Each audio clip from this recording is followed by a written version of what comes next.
tu m'aimes demain, on sera deux stars 70-80 qui se cachent leur gars, qui rêvent plus loin. Bonjour à tous. Pour ce premier épisode, nous avons choisi de parler d'amour. Pourquoi ? Parce que c'est un amour commun pour la philosophie qui a donné naissance à ce projet, les Minutes Heureuses. Je m'appelle Sarah et je co-anime le podcast avec Mathis. Nous partageons une passion commune pour la philosophie que nous avons tous les deux étudiée. Les Minutes Heureuses, c'est un podcast dans lequel nous aurons des discussions libres et éclairées sur des sujets variés. Nous avons voulu créer un espace de discussion pour traiter des questions plus classiques de philosophie, mais aussi des sujets liés à la littérature, à l'art, à la politique ou à l'actualité. Dans les Minutes Heureuses, nous prendrons le temps d'explorer ces thèmes avec ouverture et nous inviterons des passionnés à partager leurs connaissances et réflexions avec nous. Alors, installez-vous confortablement et embarquez avec nous pour cette première discussion sur l'amour. L'amour de l'autre, l'amour romantique, l'amour de soi, l'amour du beau, l'amour de la vérité, l'amour non réciproque ou encore l'amour déchu. Autant de facettes que nous souhaitons explorer aujourd'hui avec vous, Madame Weiss. Vous êtes notre première invitée et c'est un honneur de vous recevoir. Encore merci. Merci beaucoup, merci à vous. Aujourd'hui, c'est avec honneur, plaisir et fierté que nous recevons Isabelle Weiss. Elle, avec nous, ouvrira le bal de ces discussions impromptues et ouvertes que Sarah et moi animons. Vous êtes professeur de philosophie en classe prépa, spécialiste de la philosophie allemande, plus précisément de Hegel. Vous avez également travaillé en herméneutique sur Gadamer et sur la philosophie de l'art et de la littérature. Vous êtes autrice, poète, formidable pédagogue, géniale penseuse, et on peut vous retrouver sur votre site internet isabelle-weiss.com. Mais aussi dans différentes revues de littérature, les cahiers de Timbad, la toute jeune Raison du poème ou encore dans le dernier numéro de la revue Daimon, sans parler de vos diverses publications philosophiques. Madame Weiss, parce que pour moi ce sera toujours Madame Weiss, vous êtes également celle qui m'a introduit à la philosophie. Vous avoir comme première invitée me paraissait être la plus naturelle des choses. Comme le dit Sarah, notre discussion aujourd'hui portera sur l'amour. Qu'est-ce que l'amour ? C'est d'abord un mauvais sujet de philo. C'est ce silence gêné qui nous laisse les bras ballants devant notre copie blanche. C'est cet élève qui ne sait pas quoi écrire mais qui en a tant sur le cœur. Ce sont les papillons dans le ventre, la hâte de voir l'autre, son corps, le désir, sa présence, les moments parfaits, tout cela ou rien. Peut-être qu'aucune réponse ne peut se respecter, peut-être faut-il seulement laisser sur la copie, non par dépit mais par exaltation, la trace des lèvres, l'empreinte rougie d'un amour qui ne peut pleinement se dire sans se trahir. Pourtant la question brûle sur nos lèvres. Et pourquoi pas ne pas tenter ce saut dans le vide aujourd'hui ? Nous commencerons la discussion avec une simple question, Madame Weiss. Comment définirez-vous l'amour ? D'abord, merci beaucoup pour cette présentation et je suis très très honorée de cette invitation qui me ravit. Et puis ce choix, l'amour comme premier thème, me semble extrêmement pertinent. L'amour, c'est d'abord, avant de le définir évidemment un peu plus précisément, un thème extrêmement sensible, vous l'avez dit avec cet exemple de la copie et de ces moments dans la vie, dans diverses occasions où on en a gros sur le cœur, où on a tant à donner, à recevoir, etc. L'amour est un thème extrêmement sensible et qui en même temps peut se prêter à des simplifications parce que c'est le domaine du sentiment, il y a cette image sentimentale, de choses un petit peu adolescente, un peu immature, qui parfois fait sourire, ou qui n'est pas pris au sérieux. Et il me semble qu'il y a un sérieux de l'amour, une profondeur de l'amour, qui fait toute sa noblesse et son intérêt philosophique. Alors définir l'amour, je commencerai pour définir l'amour par une référence à Platon. En fait, je vais choisir Platon comme ressource en fait, pour définir l'amour rapidement. En trois aspects.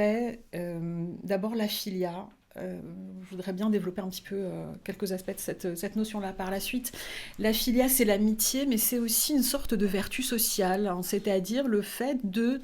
On va commencer par un aspect un petit peu négatif, dans la formulation syntaxique, en fait, simplement ou logique, c'est-à-dire ne pas voir en l'autre a priori un ennemi, et voir plutôt en l'autre un ami, quelqu'un avec qui je peux parler, m'entretenir, converser, travailler, coopérer de différentes façons, plutôt un allié. Ça, c'est le premier aspect. Donc l'amitié, ce n'est pas simplement l'amitié dans la vie privée, mais c'est quelque chose qui rayonne dans la vie sociale et qui définit aussi la citoyenneté.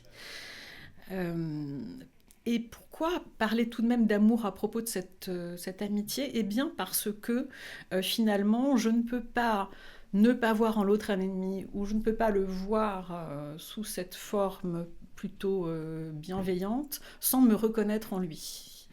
Je me reconnais moi-même dans l'autre et l'autre dans moi, et cela fait que nous avons des choses en commun, et ce sens du commun est essentiel pour comprendre l'amour. Deuxièmement, alors l'agapé, c'est cet amour parfois qu'on associe à une posture mystique, absolue. Je n'irai pas jusque-là, mais l'agapé, c'est sans doute cet amour inconditionné. On en reparlera aussi. Aimer de façon inconditionnée ou inconditionnelle ne veut pas dire aimer de façon aveugle et sans rationalité. Et ce point-là me semble très important par rapport aux peurs que suscite l'amour. J'ai peur d'aimer parce que j'ai peur d'être déçue, j'ai peur de souffrir. Il me semble que c'est un des enjeux essentiels de l'amour. C'est aimer jusqu'à quel point, qui, pourquoi, à quelles conditions. Or, cet amour sans condition, cet amour gratuit et désintéressé n'est pas un amour aveugle et irrationnel ou fou. Ce n'est pas du tout, si vous voulez, quelque chose qui me met en danger. Comme peut l'être l'amour-passion, par exemple. Et puis enfin, l'éros. L'éros qui est véritablement l'élan philosophique chez Platon. C'est-à-dire que l'éros, contrairement au désir qui est creusé par le manque, par l'absence. L'éros, c'est cet élan dialectique qui se meut par surcroît. C'est parce que tout ce qui est en même temps toujours plus que lui-même que je vais passer de l'amour des corps à l'amour des âmes, à l'amour du beau en soi, et finalement du bien. Donc je vais à chaque fois, finalement, aller du plus au plus, du meilleur au meilleur, parce que finalement, aimer, c'est donner quelque chose qui est un gain. C'est en ce sens-là que l'amour, j'utilise un terme hegelien, est spéculatif. C'est-à-dire, quand je donne, je ne perds pas. Quand je donne, je grandis. Et je fais grandir l'être. Et quand l'être grandit, tout le monde y gagne finalement. Et c'est cette générosité qui fait la puissance, la force de l'amour. Par quoi je me rapproche du vrai, par quoi je me rapproche de tout ce qui finalement est en lien de solidarité, à savoir le bien, la vérité, la perfection. Chez Spinoza, on en reparlera peut-être. Et donc l'éros, c'est cet élan dialectique qui me permet de me réconcilier avec moi-même en me dépassant. Merci beaucoup pour cette riche définition. J'ai une question qui porte donc sur ces 3 dimensions que vous avez présentées de l'amour. Est-ce que l'amour est moins une relation avec l'autre qu'une relation de moi à moi-même ? Alors, c'est une question très importante que vous soulevez, Sarah, parce que et je vais m'appuyer sur Spinoza pour vous répondre, et peut-être d'autres auteurs comme ça un petit peu en voisinage. Qu'est-ce que s'aimer soi-même ? Et on dit souvent, et je pense qu'il faut avoir le plus grand respect pour finalement cette approche de l'amour qui s'exprime dans le sens commun. Il faut s'aimer soi-même pour aimer autrui. Aussi longtemps qu'on ne s'aime pas soi-même, on aura du mal à aimer autrui, etc. Et il y a à la fois quelque chose d'assez simple, non pas naïf, mais qui peut sembler tout à fait ordinaire dans l'approche de l'amour, dans cette idée, et en même temps quelque chose d'incroyablement profond. Parce que qu'est-ce que s'aimer soi-même ? Si s'aimer soi-même, c'est s'admirer dans le miroir, c'est se trouver intelligent, beau, etc. Alors pourquoi pas, hein, c'est pas inintéressant, mais ce n'est pas cela, s'aimer soi-même dans une optique spinoziste, et je vais devoir préciser ce qu'il en est de l'amour divin, donc on va être très très loin déjà dans la spéculation philosophique, mais en sachant que ce qu'on appelle Dieu ou le divin n'est pas du tout un Dieu de religion, mais correspond à la réalité qui est perfection, qui est infinie, qui est vie infinie et amour infini. Voilà, donc à chaque fois que j'utiliserai le terme de Dieu ou de divin, c'est cela que j'aurai en tête. Et donc, pour Spinoza, nous avons en nous sommes un mode de 2 attributs de Dieu, qui en possède une infinité. Nous en connaissons 2 parce que nous sommes composés d'âme et de corps. Ces 2 attributs sont donc la pensée et le corps. Et donc, ces 2, il est tendu, ces 2 attributs donc existe en nous sous cette forme finie qu'est notre existence comme chose singulière, individuelle. Et donc, il y a en nous cette vie infinie, éternelle, cette vie qui en même temps est un amour infini. Et en ce sens-là, connaître Dieu, c'est l'aimer. Et connaître Dieu, c'est d'une certaine façon s'aimer soi-même. Ce qui veut dire que quand je m'aime moi-même, j'aime en moi justement ce qui ne dépend pas d'une réponse extérieure chez autrui. Je vous donne un exemple tout simple. Quand on souffre d'amour, on souffre souvent d'une attente, c'est-à-dire que l'autre est précisément la cause de ma joie, et ainsi j'attends de l'autre qu'il me fournisse en quelque sorte cette joie. Quand il répond à mes messages d'une façon agréable, quand il répond à mon amour, lorsqu'il m'offre matériellement ou immatériellement dans ses sentiments, dans ses paroles, dans son comportement, ce que j'attends d'une relation amoureuse, je suis heureux ou heureuse. Ce qui fait que, en même temps, je remets à autrui, finalement, l'état émotionnel qui sera le mien, et ce qui veut dire que je reste toujours très proche de Spinoza en vous disant tout cela, qu'autrui peut devenir, et il le deviendra certainement aussi, la cause de ma tristesse, parce que cette joie qu'il m'apporte aujourd'hui, il ou elle ne me l'apportera peut-être pas demain, ou pas de la même façon, ou pas comme je l'espère, ou comme je m'y attends. Et en conséquence, cette joie-là qui oscille, qui est donc liée à cette sphère des affects dont nous parle Spinoza dans la troisième partie de l'éthique, peut m'apporter quelques joies, mais ne m'apportera pas la joie stable. Et stable non pas sur la modalité acquisitive dont on pourra parler plus tard, d'un amour-possession, mais m'apporte la joie d'un amour infini, finalement, auquel aucun amour particulier ne peut apporter quoi que ce soit, puisqu'il est déjà comblant, il est la perfection même. Ce qui veut dire que plus je verrai en moi, plus j'accéderai en moi à ce qui est infini, plus je verrai en autrui ce que lui-même ne voit pas toujours, comme moi je ne le vois pas toujours en moi-même, plus je verrai en autrui cette part infinie, plus je verrai au-delà de ce qui peut nous opposer, plus je pourrai développer cet amour vivant, qui reste toujours mobile, qui reste toujours en déploiement, en développement, qui me permettra d'apaiser cette fébrilité liée aux passions, et ainsi de mener une existence plus sage.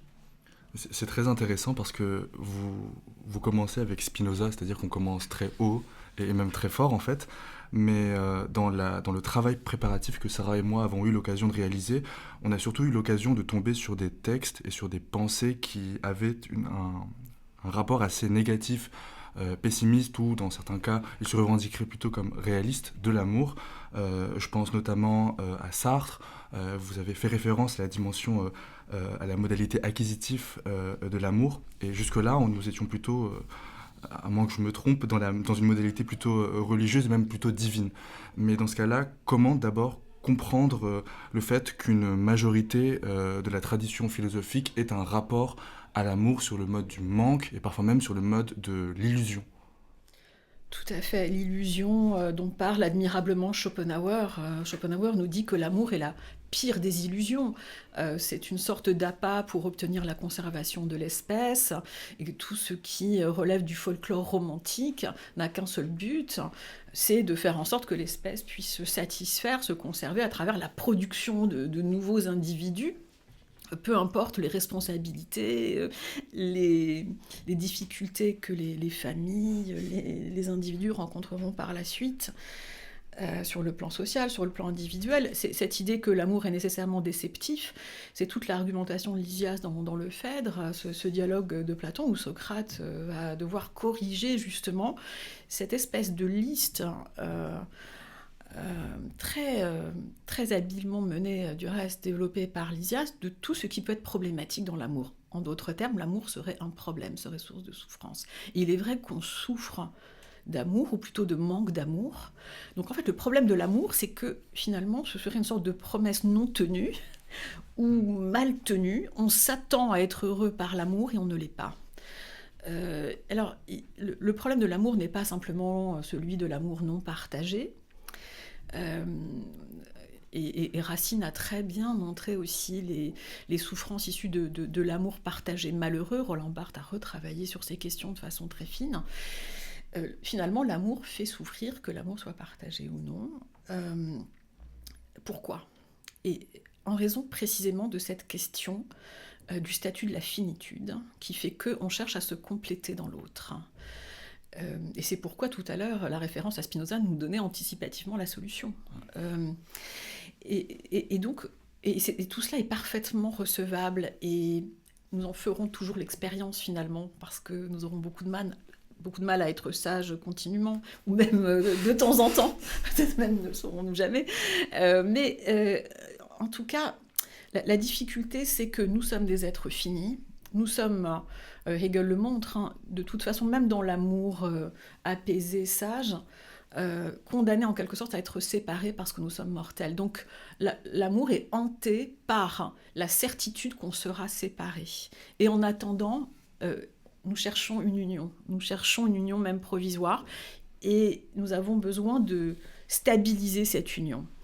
Et le problème de Sartre, à mon sens, et ce n'est pas anodin s'il lui-même cite Proust dans ses textes sur le masochisme et sur le sadisme et sur l'amour, eh bien, la volonté finalement, qui est un petit peu infantile, immature, fétichiste, de vouloir conserver l'amour, donc de l'immobiliser, conduit à vouloir priver l'autre de liberté pour posséder l'autre, pour l'avoir à sa disposition, pour qu'il ne parte pas, pour qu'il ne nous quitte pas, pour qu'il ne nous abandonne pas, pour qu'il ne se mette pas à aimer quelqu'un d'autre que nous, à aimer quelqu'un davantage que nous. Parce qu'autour de l'amour, il y a la jalousie, il y a l'angoisse de la fin de l'amour, le chagrin d'amour, et la remise en question aussi de notre rapport à la vie. L'amour ou la peine d'amour est quelque chose qui peut donner l'envie de mourir. C'est quelque chose d'incroyablement douloureux. Et donc, sur le plan, pour ainsi dire, logique, ce que fait Sartre, c'est d'une certaine façon nous dire l'amour est douloureux parce que précisément, il repose sur une recherche de possession de la liberté de l'autre en tant que liberté. Je veux être choisi par l'autre, je veux être le destinataire unique de son attention, et cela est bien souvent voué à l'échec. Or, de nouveau, si je conçois l'amour ainsi, je le conditionne, et j'ouvre effectivement la porte à quantité de souffrance, parce que je ne parviens pas en ce cas à comprendre que l'amour pose problème lorsqu'il cherche précisément à réduire la liberté aussi bien d'autrui que la sienne, parce que on ne peut pas, et je m'exprime ici sous l'autorité de Hegel, on ne peut pas diminuer ou chercher à diminuer la liberté de l'autre sans diminuer la sienne, et on ne se rend pas toujours compte de cela, parce qu'on vit aussi de l'illusion que l'on pourrait augmenter sa liberté en diminuant celle de l'autre, ce qui est tout à fait impossible. Et donc, aimer en icône, vouloir réduire l'autre à une image, finalement sur laquelle on aura toujours prise, en le plaçant comme ça dans un cadre, comme le fait Michel Léris, en se disant finalement qu'il est plus confortable d'aimer une image mentale, c'est le fantasme, c'est infantile, que l'on peut manier comme une poupée, homme ou femme, c'est fuir la rencontre avec l'autre, parce que finalement, cette recherche d'immobilisation fait intervenir une certaine peur du vivant. L'autre est vivant, c'est-à-dire qu'il peut développer des projets où je ne peux pas trouver place, parce que finalement, il décide d'orienter sa vie ailleurs, sans moi. Et faisant cela, me prend-il quelque chose ? Non, l'autre ne me prend rien, parce que dans la relation d'amour apaisée, chaque individu est complet. Chaque individu est libre et pleinement préservé dans sa liberté. Quoi qu'il se passe finalement de façon contingente dans ma relation à autrui. Et pour illustrer justement cette logique de fantasme et d'icône dans l'amour, on a un texte de Proust qu'on aimerait vous faire écouter. Marcel Proust, à la recherche du temps perdu, du côté de chez Swann. Deuxième partie, un amour de Swann. Et après qu'il l'eut laissé venir, en le quittant, elle lui avait dit son regret d'être restée si peu dans cette demeure où elle avait été heureuse de pénétrer. Parlant de lui, comme s'il avait été pour elle quelque chose de plus que les autres êtres qu'elle connaissait, et semblant établir entre leurs deux personnes une sorte de trait d'union romanesque qui l'avait fait sourire. Mais à l'âge déjà un peu désabusé dont approchait Swann, et où l'on sait se contenter d'être amoureux pour le plaisir de l'être sans trop exiger de réciprocité, ce rapprochement des cœurs, s'il n'est plus comme dans la première jeunesse le but vers lequel tend nécessairement l'amour, lui reste uni, en revanche, par une association d'idées si forte qu'il peut en devenir la cause, si elle se présente avant lui. Autrefois, on rêvait de posséder le cœur de la femme dont on était amoureux. Plus tard, sentir qu'on possède le cœur d'une femme peut suffire à vous en rendre amoureux. Ainsi, l'amour peut naître, l'amour le plus physique, sans qu'il y ait eu à sa base un désir préalable. À cette époque de la vie, on a déjà été atteint plusieurs fois par l'amour. Il n'évolue plus seul suivant ses propres lois inconnues et fatales, devant notre cœur étonné et passif. Nous venons à son aide, nous le faussons par la mémoire, par la suggestion. En reconnaissant un de ces symptômes, nous nous rappelons, nous faisons renaître les autres. Comme nous possédons sa chanson, gravée en nous tout entière, nous n'avons pas besoin qu'une femme nous en dise le début, rempli par l'admiration qu'inspire la beauté, pour en trouver la suite. Et si elle commence au milieu, là où les cœurs se rapprochent, où l'on parle de n'exister plus que l'un pour l'autre, nous avons assez l'habitude de cette musique pour rejoindre tout de suite notre partenaire au passage où elle nous attend.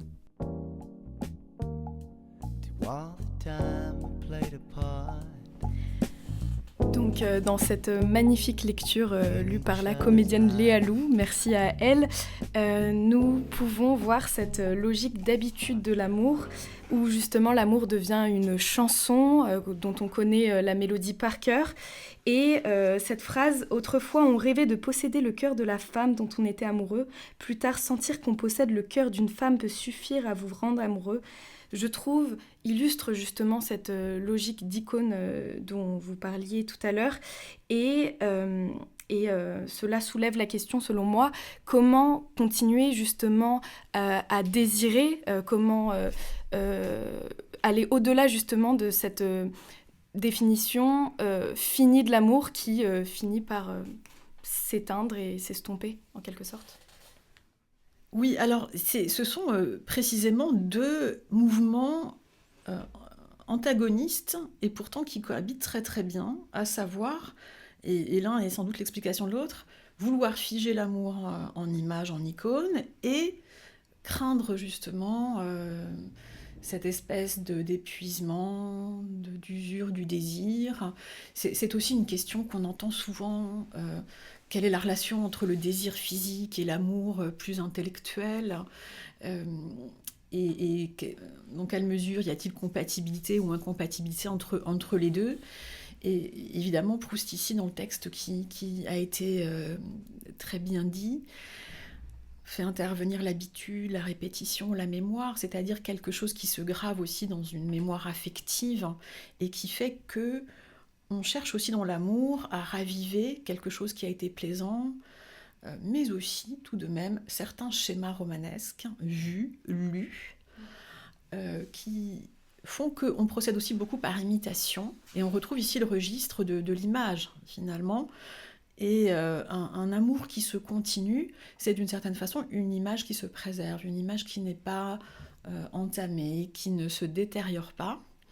Et c'est pourquoi finalement maintenir l'amour en image, c'est essayer de la placer dans une sorte de musée, de tableau, qui permettrait d'éterniser le sentiment, mais toujours un petit peu comme on mettrait l'amour sous vitrine, c'est-à-dire en contournant ce qui fait les aspérités de la vie, sans parler simplement de la vie quotidienne, mais simplement du fait que nous sommes vivants, que nous vieillissons, mais aussi que nous changeons, que nous sommes des êtres inscrits dans une vie sociale, etc. Et en même temps, cette conservation ou cette recherche de conservation de l'amour est bel et bien là, parce qu'il y a, encore une fois, une difficulté à associer amour et vie, amour et mobilité. Et ce qui me semble-t-il, est tout à fait éloquent et utile par rapport à cette question, à cette problématique de l'amour chez Hegel, c'est précisément cette autre stabilité que celle de l'icône, cette stabilité dans la liberté qui est une mobilité. C'est-à-dire qu'est-ce que c'est que la vie, et la vie dont on parlait avec Spinoza précédemment. Cette vie, cette perfection, cette éternité ne sont pas statiques. C'est-à-dire que derrière la recherche de conservation de l'amour, parce que j'ai peur de perdre l'amour, et c'est incroyablement légitime d'éprouver cela. On a peur d'être quitté, on a peur d'être abandonné, on a peur de ne plus être aimé, on a peur de perdre ce regard d'amour que l'autre pose sur soi et ce regard d'amour qu'on peut poser sur l'autre, parce que c'est très triste en même temps de n'avoir personne à aimer ou d'avoir le sentiment de ne pas pouvoir aimer quelqu'un comme on voudrait l'aimer, etc. Parce que accueillir l'amour est aussi un don. Quand j'accepte l'amour de l'autre, je lui donne la possibilité de m'aimer, et donc je lui fais don de quelque chose. Et c'est ce dont on parlait tout à l'heure, c'est-à-dire cette offre qui est en même temps un gain, qui n'est pas une perte, etc. Mais précisément vouloir immobiliser ce sentiment, c'est d'une certaine façon vouloir le faire vivre sous une forme inerte, sans vie. Or, on est tout près du cadavre, on est tout près justement de l'amour, d'autant plus finalement maintenu qu'il est mort. Hein. Et c'est là finalement le contresens, hein, qui me semble, qui est souvent posé sur l'amour, c'est de chercher une forme de stabilité inerte. Alors que ce que propose Hegel, lorsqu'il définit l'amour et lorsqu'il rapproche amour, liberté et élan vers le vrai, etc., c'est une stabilité toujours dynamique, toujours en déploiement. Et lorsque l'on accepte finalement que cet amour infini soit en même temps une sorte de vibration, quelque chose qui n'est pas immobile, mais qui ressent, parce que être vivant, c'est percevoir aussi, comme le dit Spinoza. Donc percevoir ne veut pas dire s'exposer à souffrir. C'est cette réconciliation-là qu'il est extrêmement difficile de comprendre et aussi de faire vivre à l'intérieur de soi et dans sa relation à l'autre. C'est-à-dire qu'avoir peur de l'amour, c'est avoir peur de sa propre sensibilité, c'est-à-dire d'un épiderme et d'un cœur sentant qui a peur d'avoir mal, qui a peur d'éprouver la douleur. Et ce que disent Spinoza et Hegel, c'est que l'on peut développer en soi une capacité très haute justement de perception, sans s'exposer à des souffrances qui bien souvent d'ailleurs sont inutiles et fabriquées par l'imagination. Le problème de la peur de l'amour, c'est que d'une certaine façon, cette peur de l'amour invite à se détacher, à devenir indifférent, à cuirasser son épiderme et donc à moins percevoir pour moins souffrir. Comment percevoir plus sans souffrir ? C'est cela l'enjeu de cet amour philosophique. Et est-ce que cette conception et cette peur de sa propre sensibilité dans l'amour n'est-elle pas liée à la critique justement hegelienne de la belle âme qui a peur, donc dans une conception de la liberté plus grande que simplement la relation romantique, mais la relation romantique, je pense, chez Hegel, est un moment justement où on peut exercer sa liberté au plus haut degré qu'est l'engagement. Est-ce que justement, vous pouvez nous parler de cette critique de la belle âme, s'il vous plaît ? Oui, de la belle âme et le romantisme, parce que ce sont deux positions finalement de l'esprit face à l'infini, et qui à chaque fois sont tout de même traversées par la crainte. Et il me semble que une des très belles choses que l'on rencontre chez Hegel, c'est cette idée que l'amour est d'une certaine façon l'antidote de la crainte.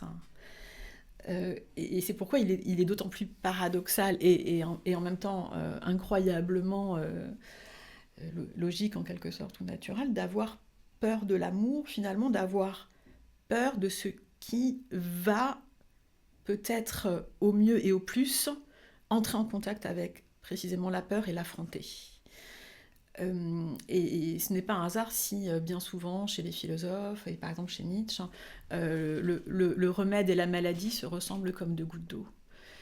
Donc le remède contre la peur ressemble comme 2 gouttes d'eau à la peur. Voilà, on a ce paradoxe-là devant nous.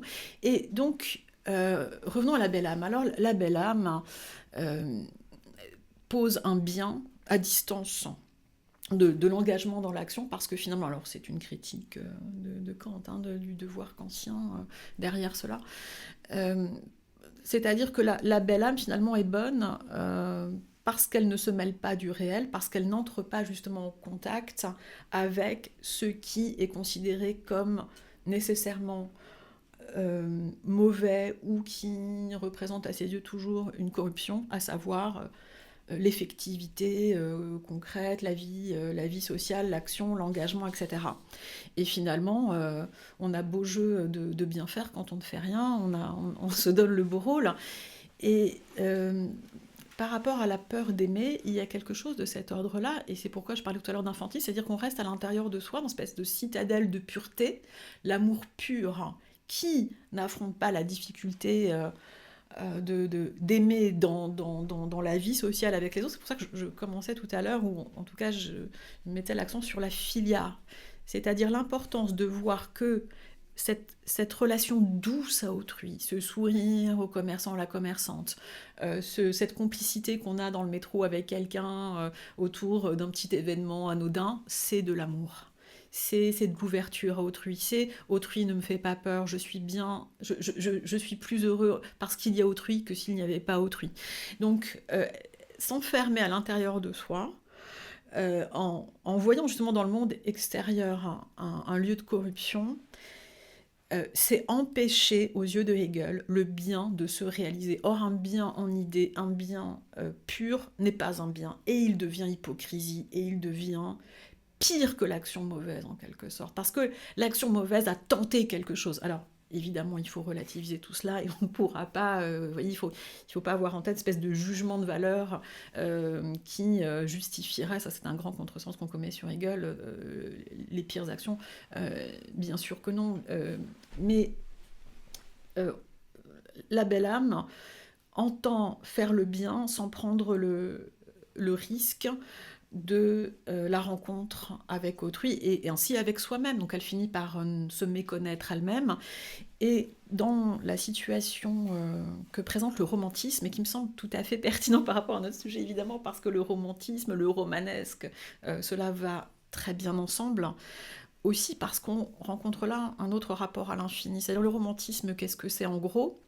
Et c'est pourquoi Hegel n'est pas véritablement romantique, même s'il a travaillé à Iéna en plein romantisme allemand, eh bien le romantisme essaye d'attraper finalement l'infini avec les moyens du fini.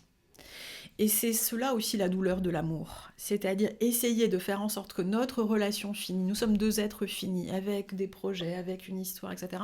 Comment faire en sorte que cette finitude engendre l'infini ? Eh bien non, cette finitude n'engendrera pas l'infini. Ou en tout cas pas de cette façon-là, c'est-à-dire pas avec les moyens du fini. Et donc, on ne pourra pas faire rentrer l'infini dans le langage. On ne pourra pas faire rentrer l'infini dans l'espace-temps. Ou, plus exactement, on ne peut pas les insérer dans l'espace-temps ou les faire exister dans le langage parce qu'en fait, l'infini est déjà là, déjà donné, déjà présent. Il n'a pas à être constitué. Et en même temps, là où il est véritablement lui-même, c'est quand sa forme et son contenu sont de même nature, c'est-à-dire également infinis. Et le drame du romantisme, et c'est ce qui fait en même temps sa grandeur, c'est de regarder toujours plus loin que soi avec des moyens qui ne sont pas appropriés à l'infini et qui vont créer cette douleur de la disproportion. C'est pourquoi la philosophie de l'absolu vient réconcilier ce qui restait dans l'art dissocié, à savoir le sens et le sensible, faisant en sorte que l'union du sens et du sensible soit absolument portée par l'union du sens et du sensible. Mais donc, est-ce qu'il n'y aurait pas quelque chose qui relèverait peut-être même du paradoxe ou du moins d'une difficulté inhérente de la part de la philosophie à penser et à conceptualiser sur quelque chose qui en réalité ne relève que de l'expérience ou qui ne peut être compris que depuis l'expérience. Je pense au fait que l'amour ne peut être compris que par ceux qui ont été à un moment amoureux, ou du moins c'est ce qu'on m'a toujours, c'est ce que j'ai toujours pu entendre dans mon entourage. Et donc justement, est-ce que l'écriture de l'amour, l'écriture sur l'amour n'est pas déjà un tue l'amour? Comment penser le rapport de la philosophie face à une notion qui est aussi fluide et qui justement n'arrive pas à être saisie aussi facilement? Oui, je pense que, en effet, il est intéressant pour la philosophie de penser l'amour sous tous ses aspects, y compris cet état qu'on appelle l'état amoureux, avec son exaltation, et qu'on associe bien souvent à la passion, tout de même, hein, c'est-à-dire à cette montée émotionnelle qui... Alors, il y a évidemment la passion extrêmement intense qui souvent est associée à des pulsions autodestructrices, parce qu'on sait très bien que ces grands sentiments sont un peu artificiels, hein, qu'il s'y joue beaucoup aussi de choses qui relèvent de l'angoisse, qui relèvent en même temps de ce qui, à l'intérieur de soi, constitue des failles, mais laissons ces aspects-là, qui sont psychologiques finalement, même si la psychologie est essentielle pour aborder les questions qui relèvent de l'amour, parce que, précisément, vous évoquez la relation amoureuse, le couple, l'engagement. On parlera peut-être aussi de ces formes modernes, justement, d'amour, d'union, parce qu'on cherche des solutions, encore une fois, à ce problème de la souffrance, comment être heureux, et puis nous sommes divers, on cherche des choses différentes chez l'autre. Un époux, une épouse ne remplit pas tout à fait la même fonction sociale, comme Georg Simmel l'a admirablement montré dans sa philosophie de l'amour, que peut-être un très bon amant ou une très bonne amante, qu'un ami, parce qu'on a besoin d'éléments d'amitié, aussi de confiance dans la relation amoureuse. On a besoin de complicité intellectuelle, de complicité physique, etc. Et demander cela à la même personne, est-ce que c'est nécessairement être déçu, être frustré, être... donc en recherche de solutions par rapport, encore une fois, à des attentes que l'on peut bien comprendre. Alors, en même temps, je dirais que la philosophie s'intéresse précisément aussi, et on peut faire le lien entre les deux, à un amour qui se déploiera ou se déploie par-delà ces contingences. Parce que, de fait, la relation amoureuse, comme toutes les relations sociales, c'est-à-dire le couple, c'est-à-dire la vie commune, c'est-à-dire la passion amoureuse entre deux êtres, même si cette passion ne dure que quelques jours, est liée à des oscillations émotionnelles qui ne posent pas de problème en tant que telles, mais en tout cas... continue finalement, malgré tout, de relier l'amour à un ensemble de difficultés par rapport à quoi les remèdes proposés, comment faire durer le désir, comment finalement maintenir un couple, éviter les divorces, etc., vont toujours finalement s'inscrire sur le même plan, c'est-à-dire d'arbitrage lié à des fonctions sociales, à des émotions qui varient. Et donc, pour véritablement échapper à ce qui peut être douloureux dans l'amour, on va devoir justement en revenir à cet amour stable dans la mobilité ou qui reste vivant, mais qui ne peut pas décevoir parce qu'il est totalement donné. C'est cet amour divin dont je parlais tout à l'heure chez Spinoza ou chez Hegel. C'est un amour toujours là, qui est à l'intérieur de soi, qui est en chaque être vivant, auquel rien ne manque, qui ne peut jamais nous faire défaut, qui n'est conditionné par rien, qui n'attend de nous aucun niveau de salaire, aucun geste de tendresse, aucune capacité ou à pardonner ou à protéger, qui n'est rien d'autre que la vie qui s'aime elle-même et qui ne se demande rien d'autre que d'être. Tel est cet amour-là. Et il me semble malgré tout qu'il y a une liaison entre les deux et que plus finalement on augmente sa conscience qu'il y a en nous cet amour et qu'il existe en dehors de nous et que c'est le même fondamentalement, plus on pourra, par rapport à cet amour contingent au sens large,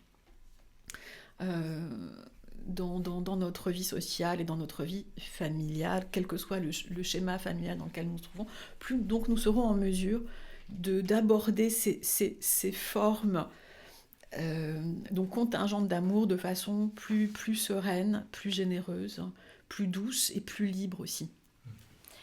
Donc vous évoquez cette forme presque infinie d'amour qui dépasse donc justement ce problème de finitude, d'aller chercher l'infini avec les outils du fini, ce qui nous met dans une situation justement paradoxale et de souffrance.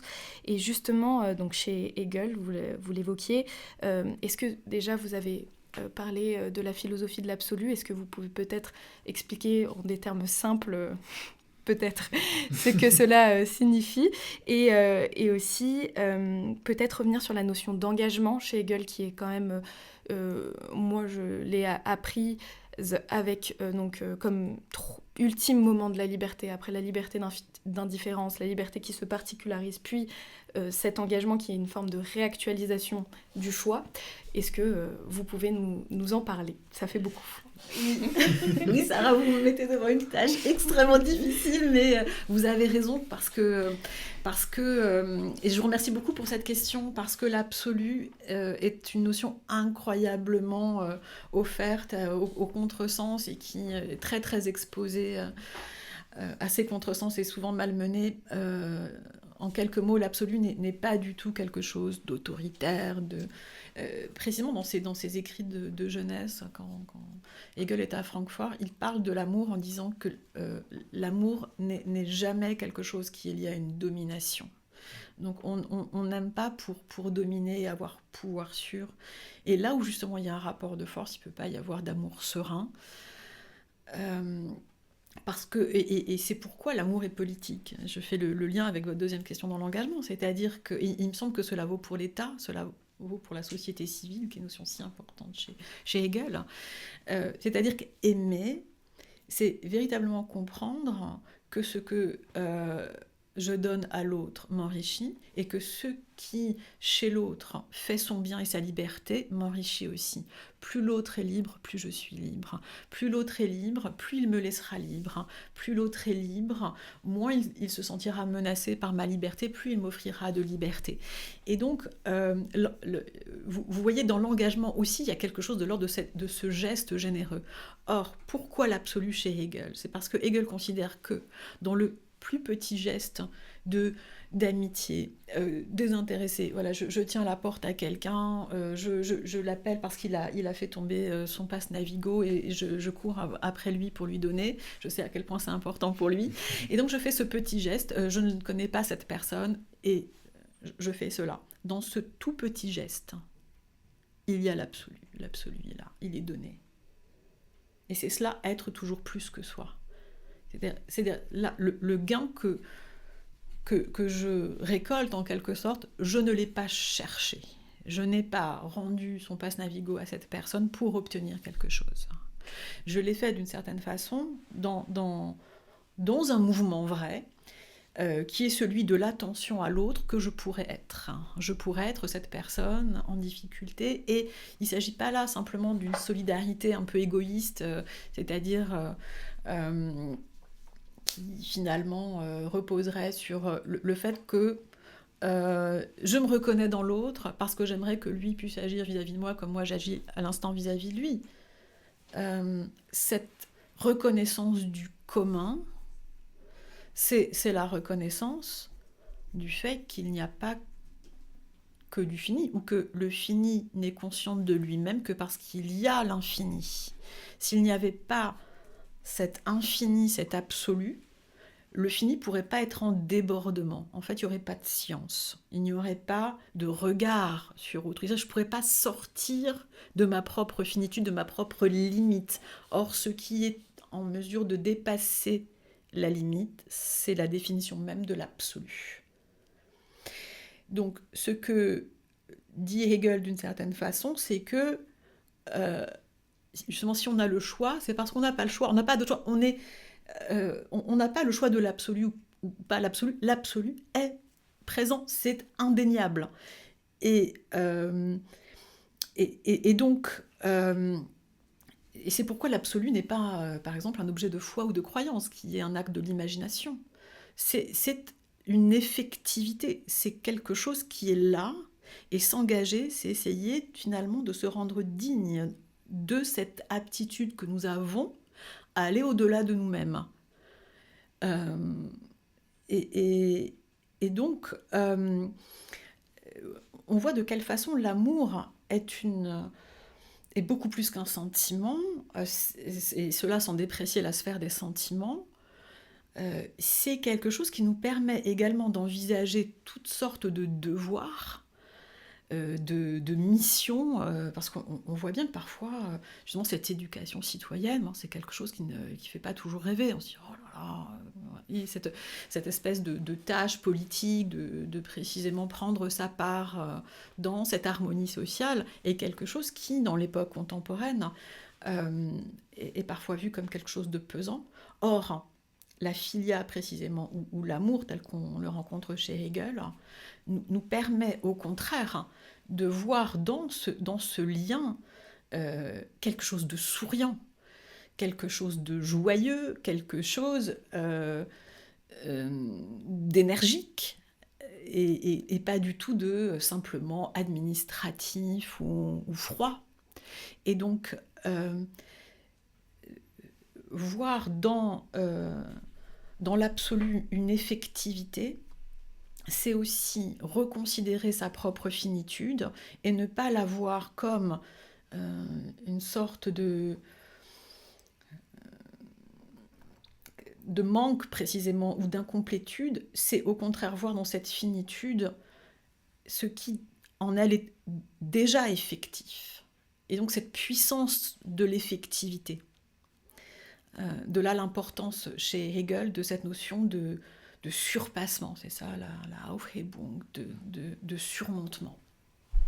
Mais justement, vous parlez d'absolu, et c'est pas du tout pour chercher à vous contredire ou quoi, et d'ailleurs j'aime beaucoup la pensée de Hegel, même si elle reste très hermétique à ma pensée, mais est-ce que l'absolu ne serait pas, dans certains cas, et chez certains philosophes, présenté et pensé comme étant un cache-misère, comme étant seulement une illusion, ou du moins, vous parlez du fait que l'absolu n'est pas froid. Cependant, quelqu'un comme Schopenhauer, et on pense forcément à cette fameuse anecdote dans laquelle Hegel avait son amphithéâtre rempli durant ses cours, et Schopenhauer n'avait que 2, 3, 4 élèves. Est-ce que justement, ce lien absolu qui n'est pas froid n'est pas simplement une pulsion instinctive? En attendant, nous allons écouter un texte.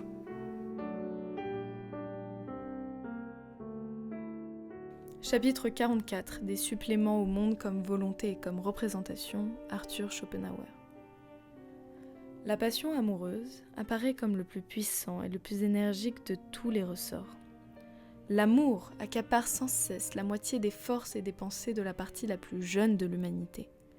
But final de presque tous les efforts des hommes, il exerce dans toutes les affaires les plus importantes une déplorable influence. À toute heure, il vient interrompre les occupations les plus sérieuses, parfois il dérange pour quelque temps les têtes les plus hautes, il ne craint pas d'intervenir en perturbateur avec tout son bagage, dans les délibérations des hommes d'État et les recherches des savants, il s'entend à glisser ses billets doux et ses boucles de cheveux dans le portefeuille d'un ministre ou dans un manuscrit philosophique.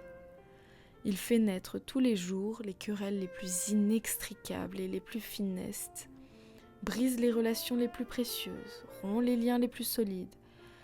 Il enlève à ses victimes parfois la vie ou la santé, parfois la richesse, le rang et le bonheur. D'un homme honnête, il peut faire un coquin sans conscience, d'un homme jusqu'alors fidèle, un traître. Partout, en un mot, il nous apparaît comme un démon ennemi qui s'efforce de tout intervertir, de tout troubler, de tout bouleverser. Comment donc alors ne pas s'écrier ? À quoi bon tout ce bruit ? Pourquoi cette agitation et cette fureur, ces angoisses et ces misères ? C'est que ce n'est rien moins que la composition de la génération future qui se décide là. Ces intrigues d'amour si frivoles servent à déterminer l'existence et la nature des personnages du drame destinés à paraître sur la scène quand nous l'aurons quitté. Donc ici, Arthur Schopenhauer fait une énumération longue montrant à quel point l'amour peut être avoir des influences négatives sur la société et sur les individus qui sont troublés par cette passion. Donc l'amour y est présenté comme une passion. Et donc on cherchait à opposer un petit peu la pensée d'Hegel sur l'engagement, sur cet amour de l'absolu, avec cette vision pessimiste et qui fait de l'engagement volontaire amoureux un leurre où l'humain se berce d'illusions par rapport à ça. Qu'en pensez-vous ? Eh bien, en effet, Schopenhauer nous décrit ces affres, ces difficultés liées à la passion amoureuse, spécialement, précisément quand elle est individualisée et individualisante. C'est-à-dire que je souffre d'amour bien souvent parce que je pense que je serai heureux ou heureuse avec cette personne-là. Et en même temps, derrière ce choix qui, en général, et ça c'est ce que montre Simmel, correspond plutôt à un groupe possible d'individus qui seraient assez interchangeables au sein de ce groupe, c'est-à-dire en gros je vise un groupe social, un type de visage ou de corps que j'aime bien, etc. Mais finalement je vais, ou plutôt à travers moi, parce que finalement l'intellect et même l'affect sont ici... Par affect, ici, j'entends ces sentiments amoureux, vont être instrumentalisés justement par le vouloir vivre pour que l'individu puisse consentir à quantité d'efforts dans son travail et prendre des responsabilités familiales, etc.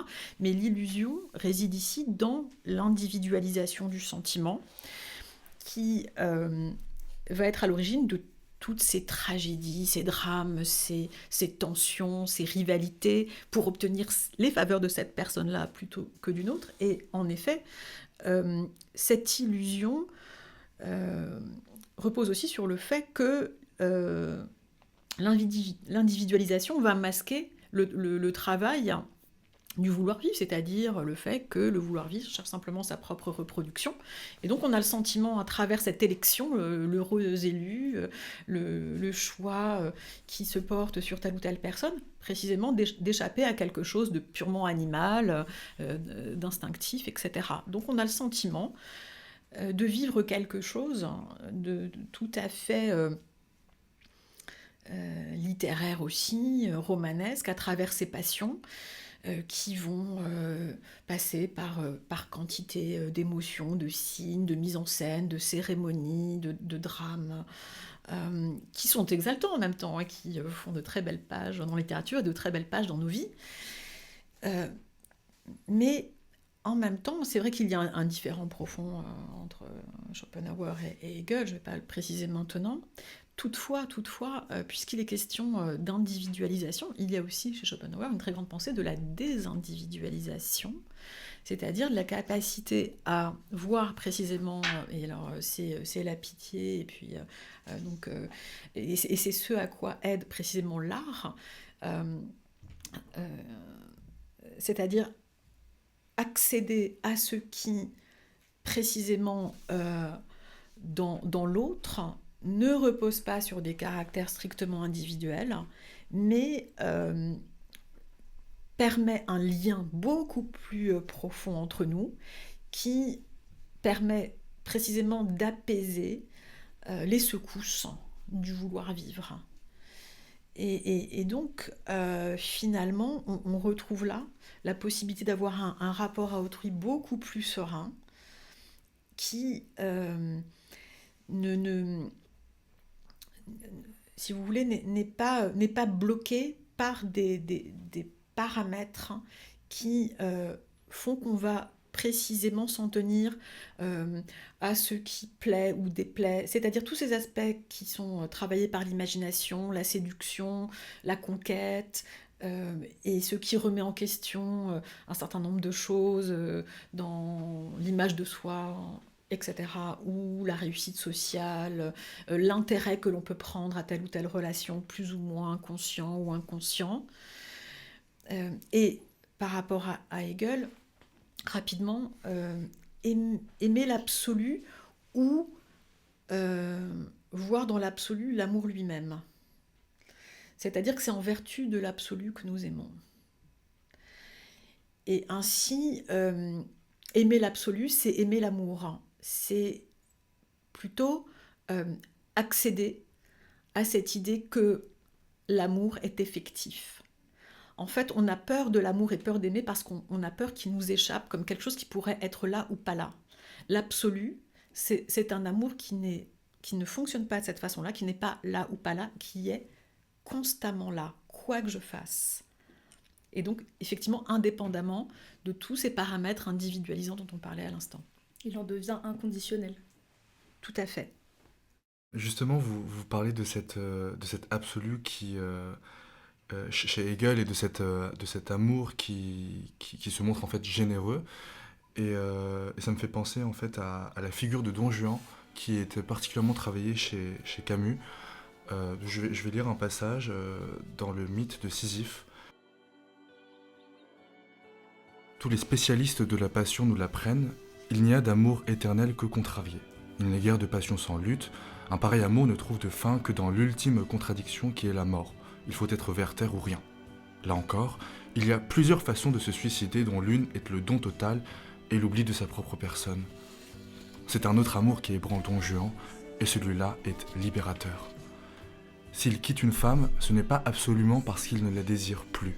Une femme belle est toujours désirable, mais c'est qu'il en désire une autre, et non, ce n'est pas la même chose. Il est un séducteur ordinaire, à cette différence près qu'il est conscient, et c'est par là qu'il est absurde. Un séducteur devenu lucide ne changera pas pour autant. Séduire est son état. Il n'y a que dans les romans qu'on change d'état et qu'on devient meilleur. Mais on peut dire qu'à la fois rien n'est changé et tout est transformé. Ce que Don Juan met en acte, c'est une éthique de la quantité, au contraire du saint qui tend vers la qualité. Ne pas croire au sens profond des choses, c'est le propre de l'homme absurde. Don Juan ne pense pas à collectionner les femmes. Il en épuise le nombre et avec elles ses chances de vie. Collectionner, c'est être capable de vivre de son passé, mais lui refuse le regret, cette autre forme de l'espoir. Comment justement pensez-vous cet amour, non pas dans le sens d'un individualisme égoïste ou égocentrique, mais d'un individualisme lucide, c'est-à-dire généreux ? Est-ce que vous pensez que cet individualisme généreux est incarné justement par Don Juan dans ces quelques extraits du texte de Camus ? Mais justement, on a eu un débat avec Matisse. Moi, j'avais du mal à concevoir, quoi qu'il arrive, la figure de Don Juan comme un modèle d'amour honnête. Mais ce que rétorquait Matisse, selon ma reformulation, c'est que, en fait, c'est dans la lucidité et dans la lucidité de la finitude de l'amour que pouvait se jouer l'honnêteté de Don Juan, si je reformule correctement ce que tu pensais.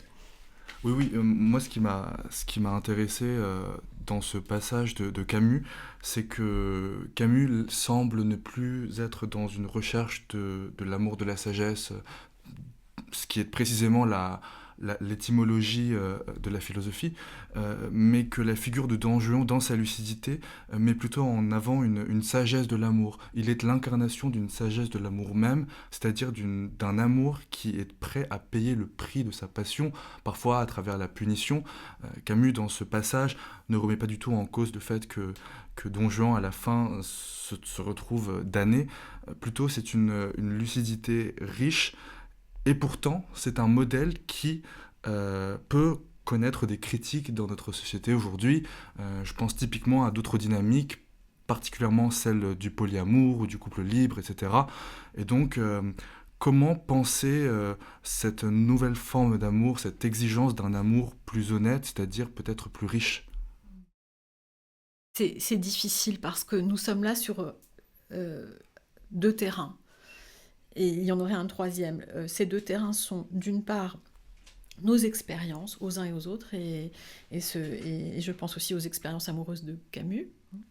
Parce que quand on parle d'amour, et cela vaut pour à peu près toutes les notions philosophiques, on pense aussi avec sa propre histoire. Et puis le deuxième terrain, ce sont ces figures, c'est-à-dire Don Juan, pas simplement sous la forme d'un individu qu'on pourrait citer dans la vraie vie en quelque sorte, mais comme une espèce de figure du comportement amoureux Et puis le troisième terrain, c'est le concept, c'est véritablement la notion, le concept philosophique. Alors, en ce qui me concerne, je trouve qu'il est extrêmement difficile de se prononcer sur ces modèles de vie. Je pense que chacun est totalement libre au sens le plus général du terme, si vous voulez, d'imaginer le type d'union, le type de relation amoureuse qui lui convient. Mais en effet, il y a ce spectre-là qu'on évoquait tout à l'heure à propos du romantisme de la mort. Et il n'est pas du tout anodin qu'autour de l'amour, qu'autour de la passion se joue quelque chose de l'ordre, on le disait tout à l'heure, de l'angoisse, de la mortalité et de la façon que l'on a de se faire vivre à travers l'autre. C'est-à-dire qu'on a le sentiment, ça c'est aussi une chose assez banale, mais que nous avons tous vécu, lorsque l'on est amoureux, on a l'impression de vivre plus intensément, on a l'impression d'avoir une vie renforcée, exaltée, alors que lorsqu'on est triste, en raison d'un dépit amoureux, on a le sentiment que notre vie n'a plus de sens, on a du mal à s'intéresser à ce qui nous intéressait auparavant, pour d'autres raisons que dans le moment de la passion, ou au contraire, on se désintéresse de tout cela parce qu'on est tellement heureux qu'on n'arrive plus à dormir et qu'on n'a plus envie de dormir, parce qu'on veut sans cesse finalement raviver ce bonheur.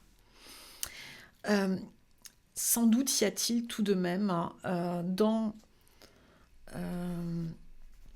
cette notion de collection, de répétition, quelque chose qui, malgré tout,